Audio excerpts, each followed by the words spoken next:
I know one thing I cannot stand, and we have to stop this in 2025. When the plane lands, why in the hell is the back of the plane standing up?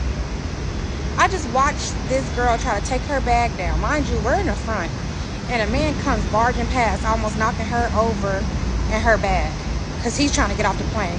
You couldn't let her get her bag first. She's in the front of the plane. You're coming running from the back. Why are we doing this? When the plane just lands, the door didn't even open. Everybody's standing up, grabbing their shit. Let the people in the front go. And Frontier.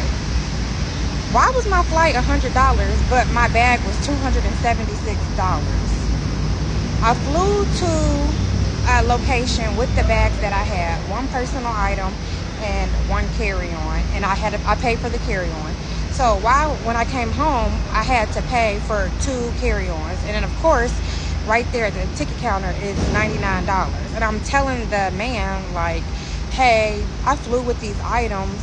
Why do I have to pay? When I say this man ignored me, like he said nothing. So I'm like, hello, like, I flew with these 2 items. I already paid for 1 carry-on. This is my personal item. And it was a little bitty kitty suitcase for my daughter. She has a small little girl suitcase. I always fly with it. It's always her personal item. It always goes up under her seat. Y'all know how small kids' suitcases be.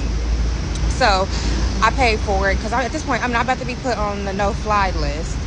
But he ignored me. So I'm literally asking for help. So somebody had to come and, take my car and pay for it. I had already complained about this because my mom, she paid for a carry-on, but she wanted to switch hers over to a check bag. They charged her additional $100. So I'm like, so what do we do with the carry-on? Because now we don't have a carry-on for her. They said, well, we don't know what to tell you. So we end up calling. They gave her a $100 voucher. Now I'm trying to check out for a new flight. How do we use the voucher? There is nowhere on the app that allows me to put this voucher number in. So I don't know if it's a glitch or whatever. But this man had the stankest attitude in Atlanta airport.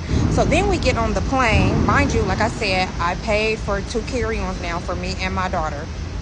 When I get on the plane and I'm sitting in the front, I had to put my suitcase all the way in the back of the plane. So that does not make sense, because why is all the seats filled, the areas filled for the suitcases in the front when the front of the plane is pretty much empty still? So then the lady was like, can I take my daughter's bag down and put it under her seat because it's small? No, I just paid $100 for her bag as a carry-on. So why am I putting it under her seat? It should have just been a personal item and under her seat, like I said. But since I already paid $100, it's going up at the top. Like Frontier, I have so many questions at this point. The bags cost more